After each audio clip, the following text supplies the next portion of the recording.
Thank you, Conference. We meet here at an absolutely crucial moment, because in the next few months, the future of our country will be decided for decades to come. And history will record that Liberal Democrats have been on the right side of the Brexit argument. We were right to oppose Brexit in the first place. We were right to predict a bad deal. And we have been right to campaign for a people's vote.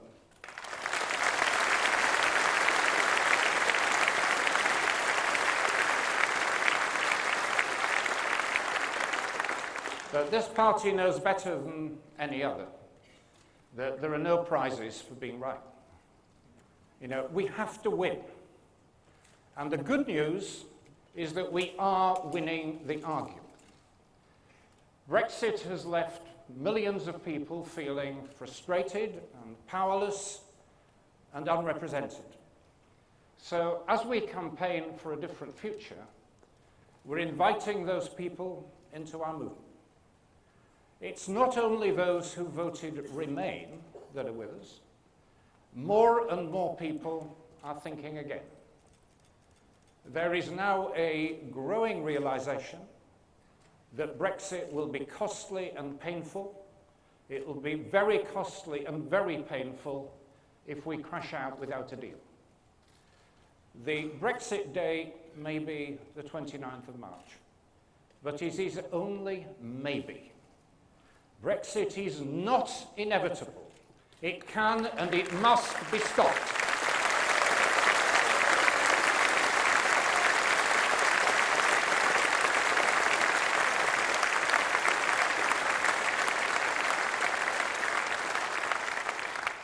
Over the summer, I spoke to rallies and meetings across Britain, from Bristol to Newcastle to Cambridge. And I saw that there are huge numbers of people who simply do not accept that we should drift into a messy, costly divorce, who don't accept that the country cannot change its mind, or that a narrow majority decision for one generation should blight the chances of the next. There are millions of people out there who haven't given up the fight, and nor will we.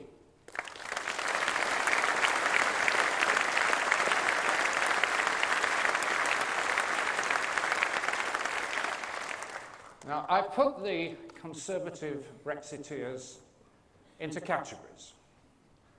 There are the true believers, the chancers, and the conscripts. And let me say a bit about each. For the true believers, the fundamentalists, the costs of Brexit have always been irrelevant. Years of economic pain justified by the exotic present of leaving the European Union. Economic pain felt, of course, not by them, but by those least able to afford it.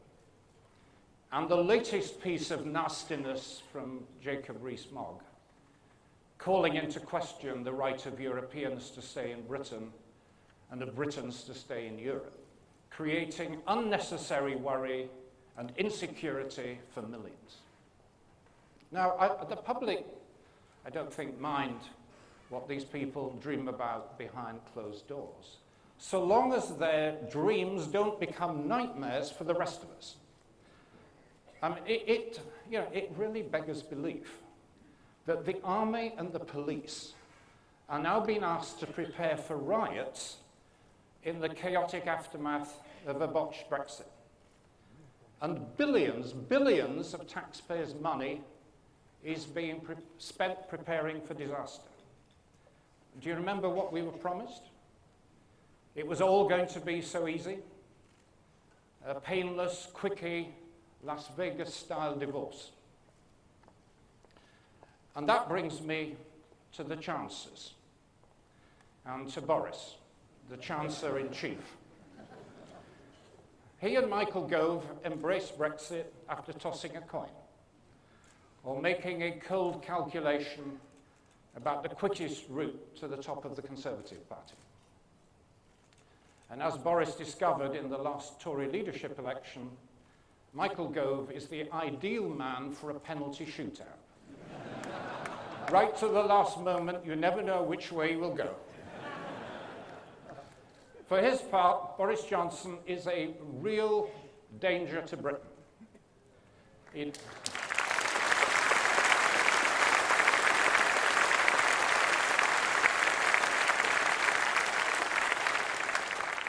He doesn't just resemble Trump, large, loud, and blonde. He behaves more like him every day. Their cynical disregard for the truth, the treatment of women, and their inflammatory, divisive language make Boris and Donald the terrible twins of the rabid right.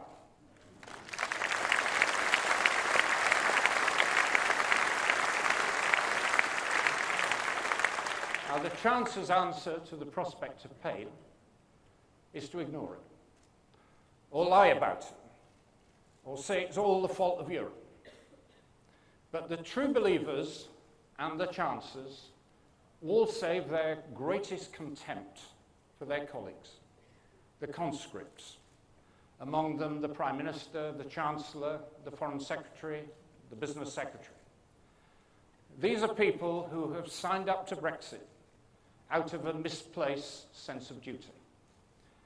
They all see the benefits of staying in the single market and the customs union, but they feel they must pretend otherwise. The conscripts are resigned to a bad outcome, so rather than fight, they've elevated damage limitation to a high principle. They fantasize over something called frictionless convergence. So no wonder the public doesn't understand what Brexit is supposed to mean. I would go so far as to say that some of us are starting to feel sorry for the Prime Minister. It seems that even the European leaders are moved to pity, and it's obvious why. She's dutifully delivering a policy she doesn't really believe in, failing in negotiations, losing public support, and it's all to appease a dwindling group of angry people in her own party who will denounce her as a traitor, whatever she comes up with. When we feel sorry for the country's Prime Minister, something's seriously wrong. Our sympathy can only extend so far when she puts the interests of the country second to the whims of extremists in her party.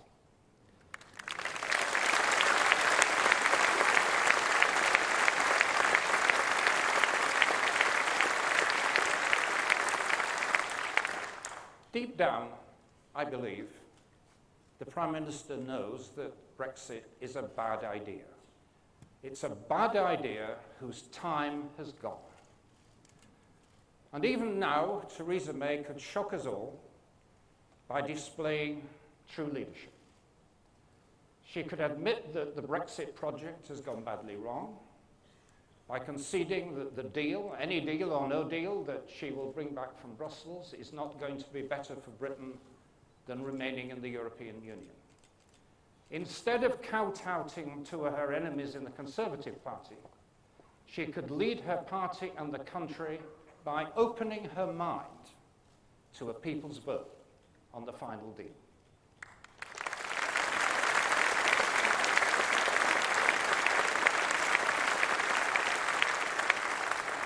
It's far, far easier for Jeremy Corbyn to be brave on Brexit. And this is his big chance. He used to be the campaigning backbencher who joined us in opposing the Iraq War and defending civil liberties. In his new role, he's kept his hands clean and his image polished by hiring hard-left boot boys and girls to do his dirty work.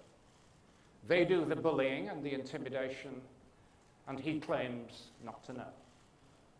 He indulges anti-Semitic bigots and pleads ignorance. But the nastiness should not be allowed to obscure his abstention from the biggest issue of the day. Because next week, hundreds, thousands of Labour members and MPs will demand that he changes course and backs a public vote on the final deal. And I would say that if Jeremy Corbyn will not say, I will support a people's vote and I will fight Brexit, Labour members should wave him goodbye.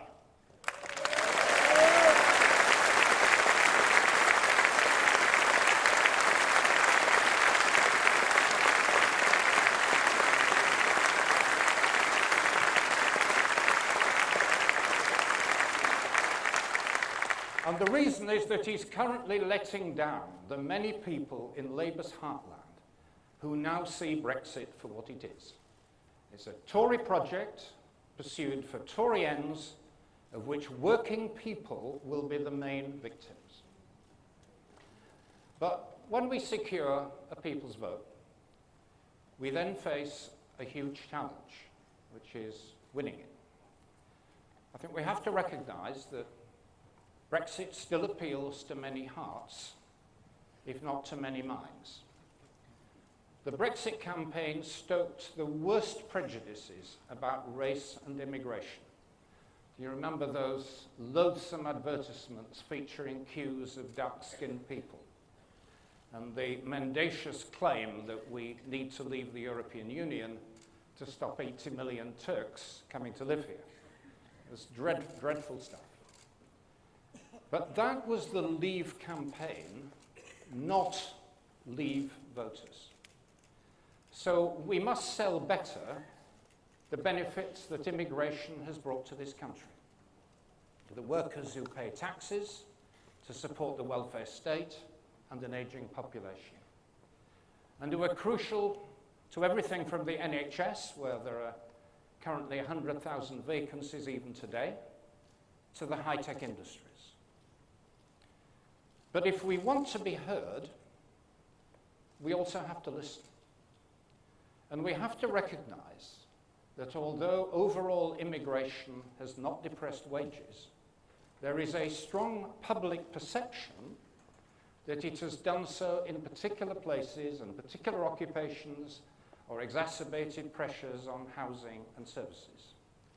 So we need to invest in those parts of the country which feel left behind, ensure that public funding keeps track of population growth so public services can keep up with demand. And I don't accept the idea that it is some form of racism to want immigration to be managed like other parts of the economy. I mean, I should say, I've had personal experience of racism. I embarked on a mixed marriage in this country when racism was rife. And my wife and children were being denounced as people whose very presence here would lead to rivers foaming with blood. And I was thrown out of the parental home.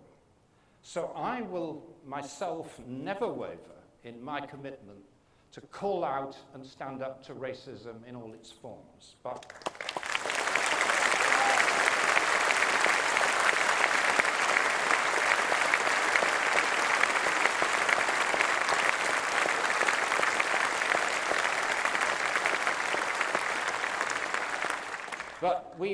we must understand that to dismiss all Brexit voters as racists is simply wrong and completely counterproductive.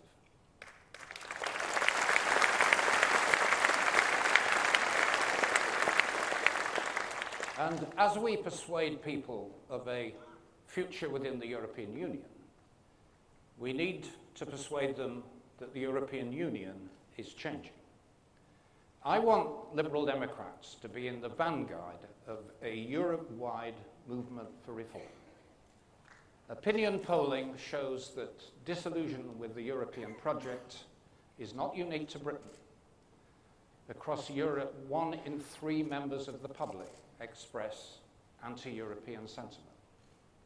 And rather than let that grow, we've got to take on those who got Britain and the European Union into the Brexit mess.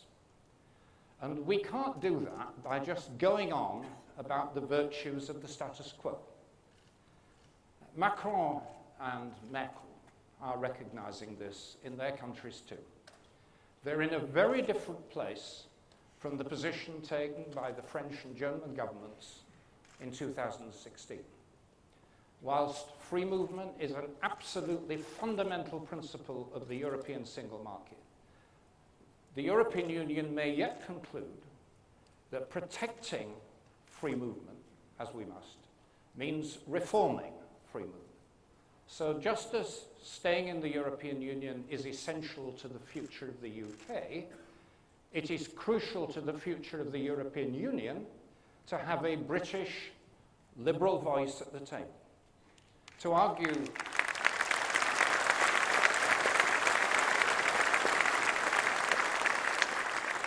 as Ed Davey did on Sunday, for a liberal approach to manage migration and to the refugee crisis, for compassion, for the right to a better life, and for respecting family ties. Now, more broadly, Europe needs a positive message of hope for those who look back to the past, because for them, it seemed genuinely better. And for those who've experienced, for example, a decade of depressed living standards since the financial crisis, through no fault of their own.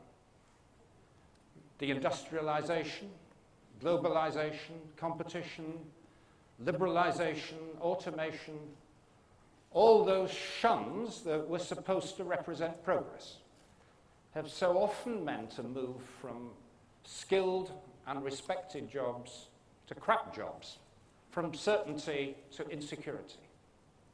Now, for them, we need a positive message and a positive argument for a reformed Europe, cooperating more, not less, on research, on harnessing new technologies, and setting world-leading standards. It has to be a Europe which can stand up to the threats from Trump's America and an increasingly aggressive Russia. In short, a better Europe, a Europe fit for the 21st century, a Europe focused on its citizens and with the UK at its heart.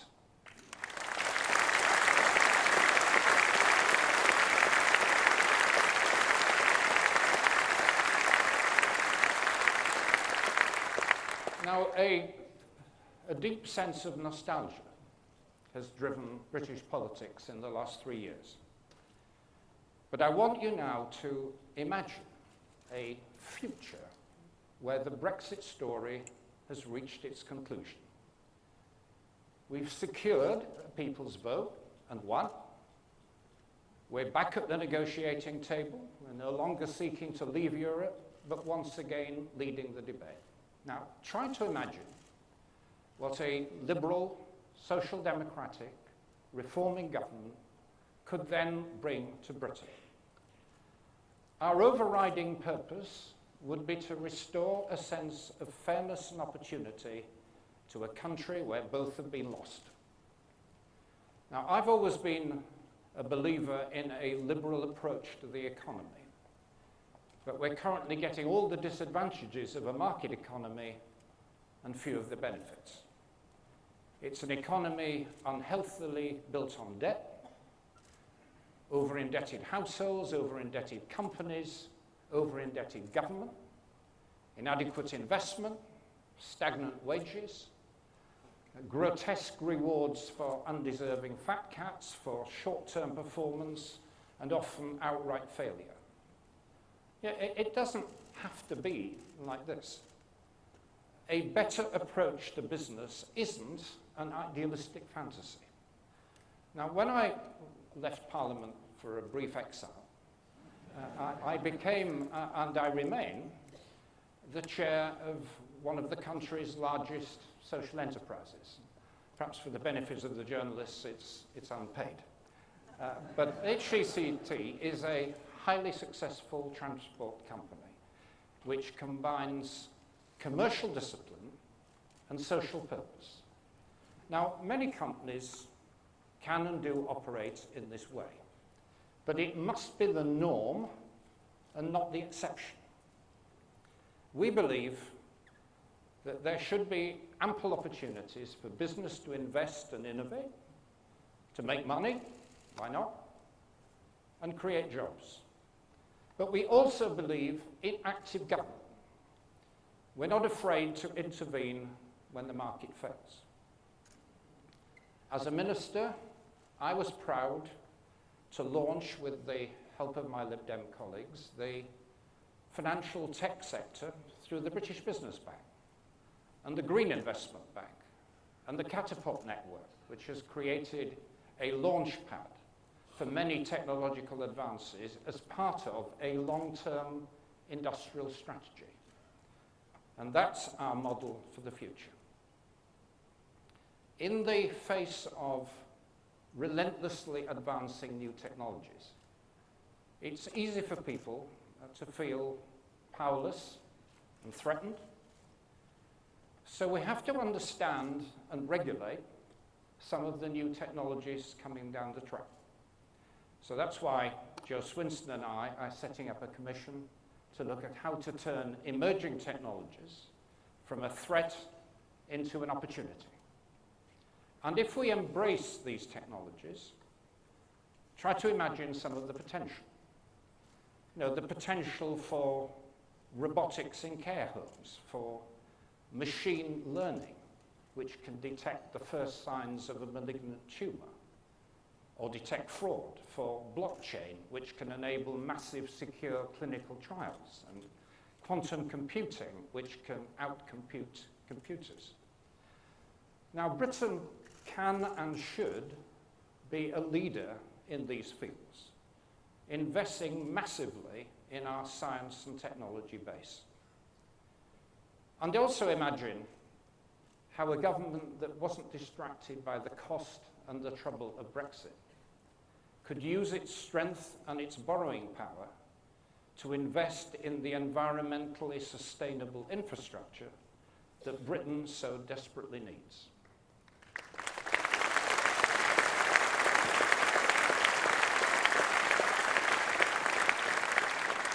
We travel from, or try to travel, from Workington to Hull, or Swansea to Wrexham, or Dover to Penzance, let alone smaller places on the way. Now, these are truly epic journeys which show how poorly connected modern Britain remains. Even the much-hyped Northern powerhouse has dwindled to little more than an unheeded cry for help.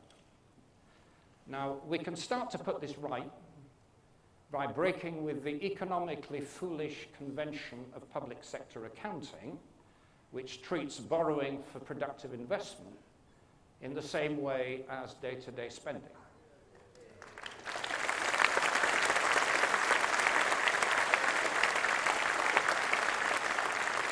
The demands of climate change alone require that bonus.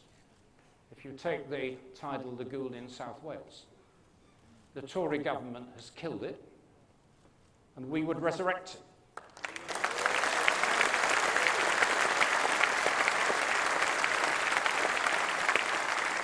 And imagine putting the country to work, building the green Britain of tomorrow, with hundreds of miles of new railways and broadband cabling. That is the future a liberal, social democratic, reforming government could bring.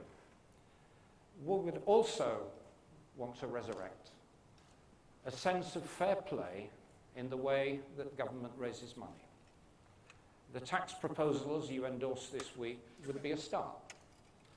We need to reverse the trend of fewer and fewer people hoarding the nation's wealth.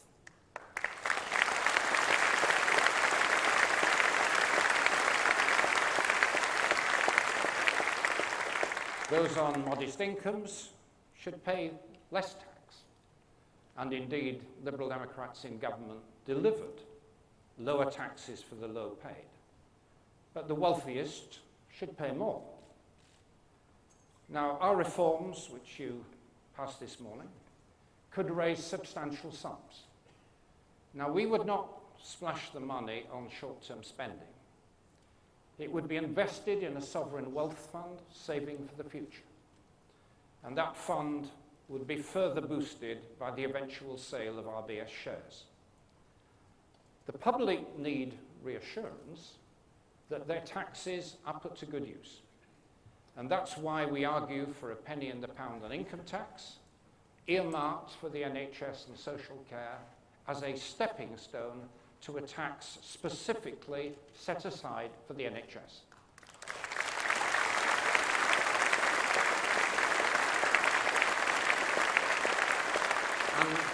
And we would concentrate its funding on the mental health crisis, building on Norman Lamb's work in government.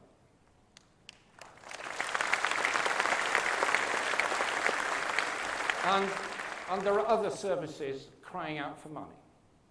Schools are seriously underfunded. The police have been cut back to dangerous levels, and crime is rising as a consequence.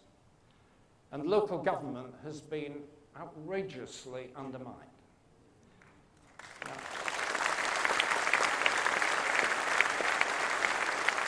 Now, addressing these and other interventions requires additional tax. And when the next election comes, our manifesto will spell out progressive tax reforms and also an honest approach to tax. The principle is clear, that every citizen and company should pay their fair share and get something back for what they put in. Because nothing gets up the noses of honest taxpayers more than a government squeezing every penny it can out of small firms while rolling out the red carpet for world-class tax dodgers like Amazon, Facebook, and Google.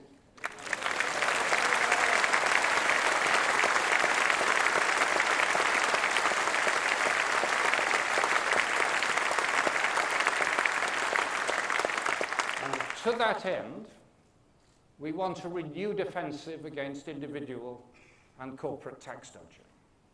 In addition, we will scrap the outdated business rates, which are destroying our high streets,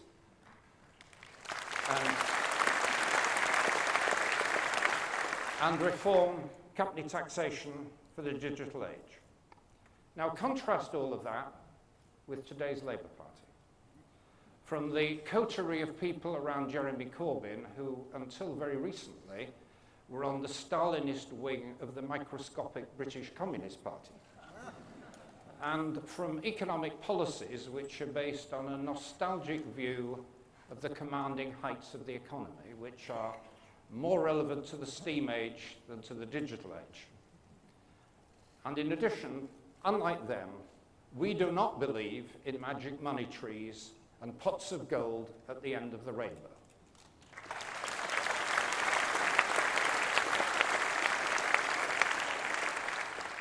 What we do believe in is in the power of education. And Leila Moran has set out the blueprint for a Britain which will prepare young people with both the academic and vocational education they need to get on in life, putting the education profession back in charge, cutting testing and valuing teaching.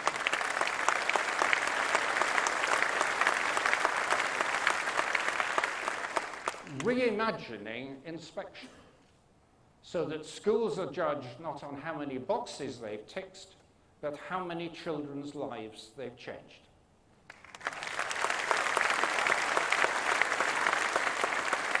And supporting schools who teach the most disadvantaged children. The pupil premium was a Liberal Democrat invention and success, and it must be increased so that more money is targeted towards helping children from the poorest backgrounds.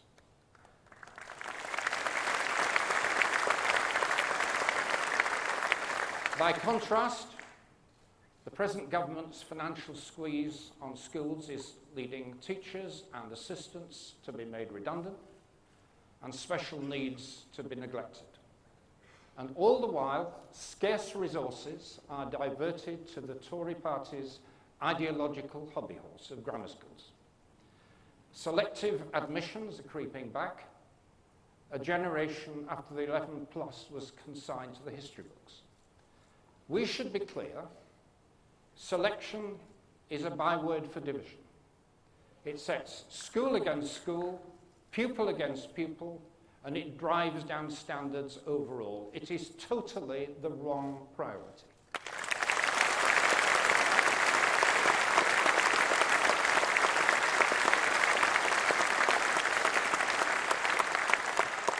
Beyond school, we have to ensure a better future for all young people.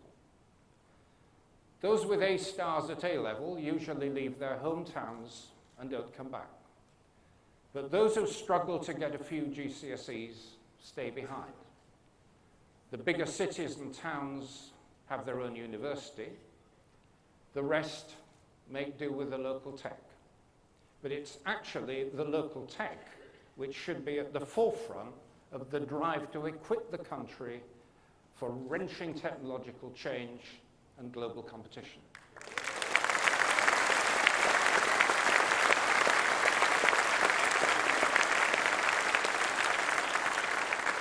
As the fourth industrial revolution takes hold, only the Liberal Democrats recognise that education is for all and for life, and not just for the very clever, the very rich, or the very fortunate.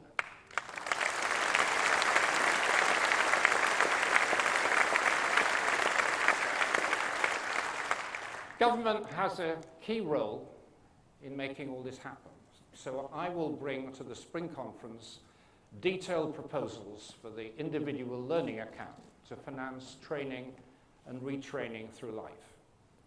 And contrast that approach with the Tories' version of the apprenticeship levy, which is actively discouraging training, and to the Tory axe, which is being taken to funds for lifelong learning.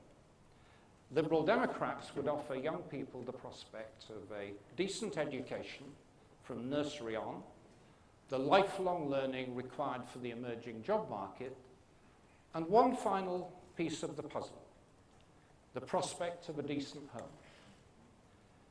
Because nothing illustrates the government's paralysis of will more than the abject failure to get to grips with the inadequate supply of housing.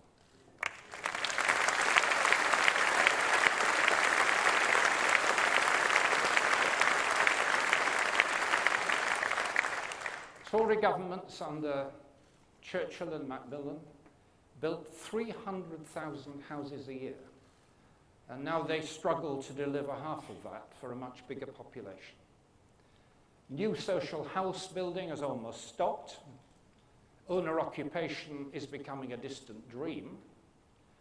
If you remember, the Conservatives used to be the party of the homeowner. And they've now become the party of the absentee landlord and the insecure tenant.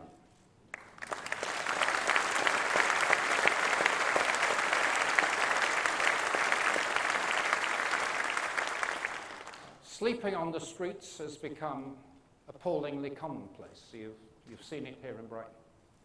And it cannot be justified in a civilized society.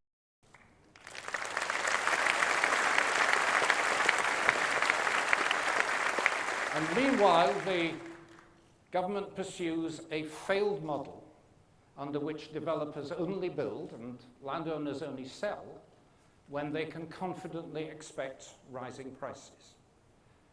Big housing developers like Berkeley Homes and Barratt's and Persimmons. Now, these are mainly, land speculation machines with a sideline in house building.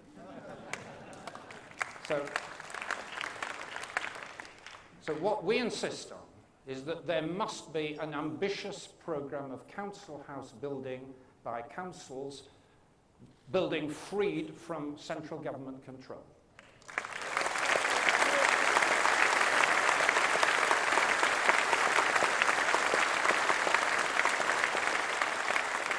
An end to the enforced sale of social housing.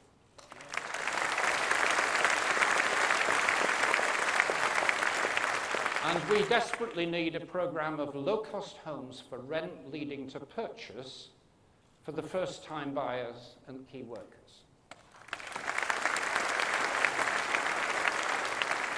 It can be done. Successful, long-standing Liberal Democrat councils like Eastleigh have gone on and done it. There's no ideological dogma. It's just hard work and commitment. And that is what people have come to expect from their Lib Dem councils and councillors.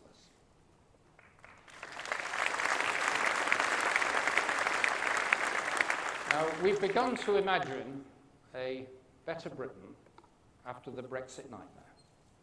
But the challenge remains how to give people a way to engage in politics which offers genuine hope that things can get better. And that's why last week I put forward proposals to remake and open up our own party, to turn the Liberal Democrats into a grey movement. Our party is still very pale and very male, and we've got to change that and keep growing, welcoming more and more people in, extending our trust to supporters by giving them a say in our leadership, opening up the field of leadership candidates and making it easier for people to get involved in community politics and stand for political office. Reaching out, we start from 100,000 members, another 200,000 supporters, and 10,000 more have come on board in just the last 10 days.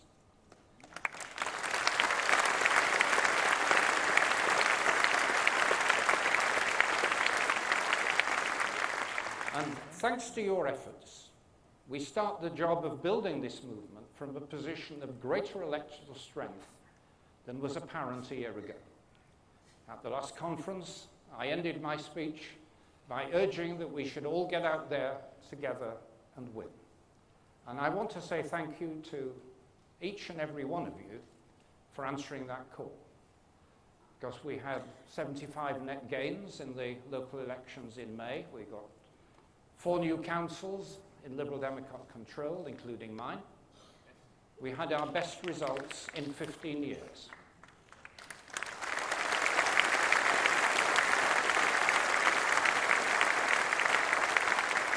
And shortly afterwards, following a massive effort from Liberal Democrat activists, we had a 19% swing to Lucy Salek at the Luncombe East by-election. It was actually our best result against Labour for 14 years. There can be no doubt the Liberal Democrats are growing and winning again, and this is just the beginning.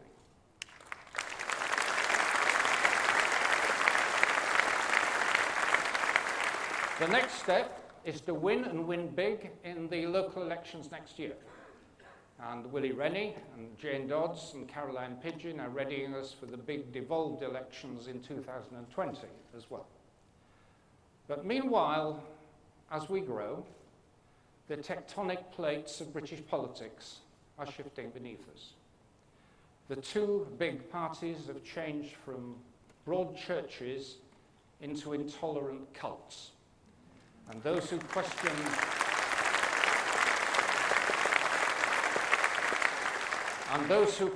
the faith are not welcome. The Labour leadership is dominated by people who believe in doctrines that are very far removed from the sensible social democratic tradition that prevailed from the days of Clement Attlee or Gordon Brown. And they, in turn, are the mirror image of the Tory zealots who have more in common with UKIP than their party's one nation traditions.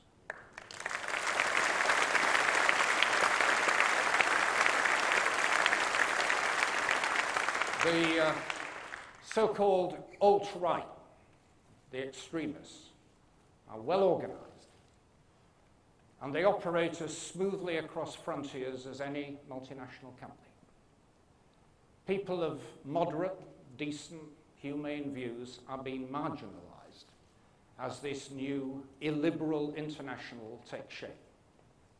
Now, much depends on the courage of mainstream MPs in the Labour and Conservative parties. They're losing control, and if they can't stop the rot, they should leave. But we too must be bold. There may be a temptation to be what are colleagues in Scotland might call the wee freeze of British politics, sniffing suspiciously at newcomers and outsiders who lacked doctrinal purity. And we can't afford to do that. We have to become a bigger, more diverse movement. And I would say that if you don't call yourself a moderate, that's fine. I'm a liberal and a social democrat, and I'm very far from moderate in my detestation of what is happening at the extremes of British politics.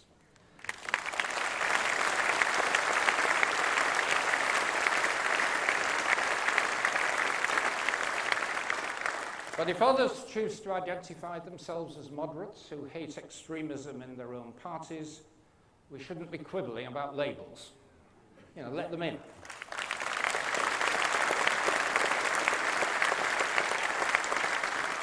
And if they're too shy to come in, you know, let's extend the hand of friendship and cooperate with them. Because there are millions of dissatisfied people currently out there waiting for a lead. There are millions who can see that the two main parties have been hijacked by those who want to turn their backs on the modern, interconnected world. There are millions who can see that there are massive challenges: a housing crisis, an aging population, a damaged environment, a fourth industrial revolution, which our paralyzed political system can't handle. Now, these millions of people are potentially on our side, and it's our job to be on theirs.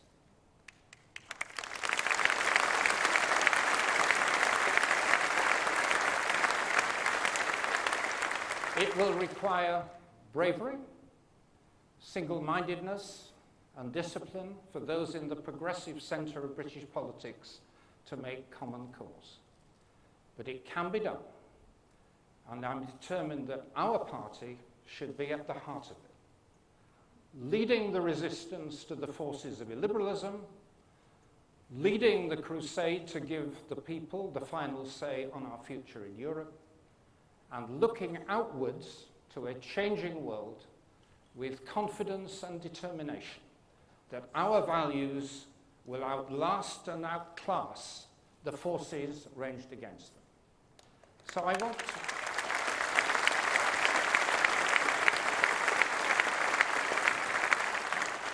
I want to address the public directly. If you demand a better future, this is your chance. Our movement is your movement. It's an open movement with an open leadership. So join it, shape it, build it, because together we can and we will win. Thank you.